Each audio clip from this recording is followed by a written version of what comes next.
আজকে আমি রসায়ন দ্বিতীয় পত্রের চতুর্থ অধ্যায়ের গ্যালভানিক কোষ নিয়ে একটু আলোচনা করব।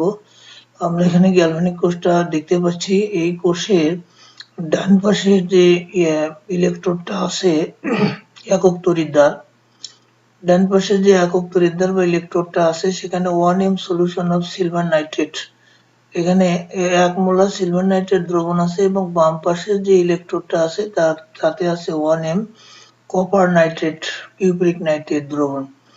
এখন ডান পাশের দ্রবণে আমরা সিলভার দণ্ড প্রবেশ করে অর্ধনিমজ্জিত করে রেখেছি এবং বাম পাশের ইলেকট্রোডে আমরা কপার পাতকে অর্ধনিমজ্জিত অবস্থায় রেখে দিয়েছি এবং কপার নাইট্রেটের দ্রবণটা এই কপার ইলেকট্রোড একক তড়িৎদ্বারের সাথে এবং সিলভার নাইট্রেট দ্রবণটা এই ডান পাশের তড়িৎদ্বারের সাথে তড়িৎদ্বারে যুক্ত করা আছে।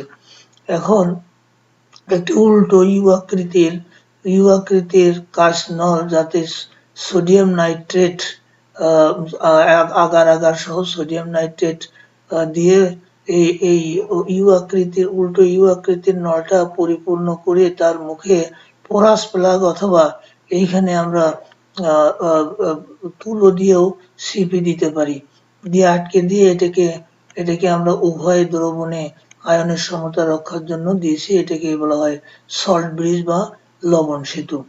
এখন এই কপার অ্যানোডকে একটি তার দ্বারা সিলভার ক্যাথোডের সাথে যুক্ত করে দেওয়া হয়েছে এবং মাঝখানে এখানে ভোল্টমিটার নামে একটি বিদ্যুতের উপস্থিতি মাপক যন্ত্র স্থাপন করা হয়েছে। এখন এর ফাংশন, গ্যালভানিক কোষের ফাংশন হলো যে এইখানে এইটা জারণ তড়িৎদ্বার, বাম পাশেরটা আর ডান পাশেরটা হলো বিজারণ তড়িৎদ্বার, অর্থাৎ বাম পাশেরটা অ্যানোড, ডান পাশেরটা ক্যাথোড। এখন অ্যানোডে এই কপার পাত থেকে কপার দুটো ইলেকট্রন ত্যাগ করে দ্রবণে চলে যায় এবং ওই ইলেকট্রন দুটো এই তারের মধ্য দিয়ে সিলভার ইলেকট্রোডে পৌঁছে এবং সেখানে দ্রবণ থেকে সিলভার আয়ন ওই ইলেকট্রন গ্রহণ করে সিলভার ধাতুতে পরিণত হয়। অর্থাৎ এই বাহ্যিক যুক্ত তারের মধ্য দিয়ে এই অ্যানোড থেকে ক্যাথোডের দিকে ইলেকট্রন প্রবাহিত হয়, ফলত উল্টো দিকে বিদ্যুৎ প্রবাহ হয়ে থাকে। আমরা জানি যেদিকে ইলেকট্রন প্রবাহ হয় তার উল্টো দিকে বিদ্যুৎ প্রবাহিত হয়।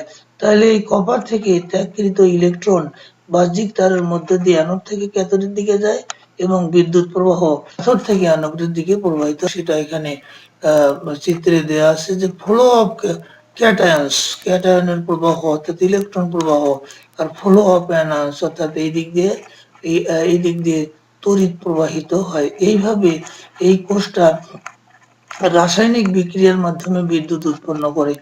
যে কোষ রাসায়নিক বিক্রিয়ার মাধ্যমে বিদ্যুৎ উৎপন্ন করে সেই কোষকে গ্যালভানিক কোষ বা ভোল্টাইক কোষ বলা হয়ে থাকে। আশা করি তোমরা বুঝেছো।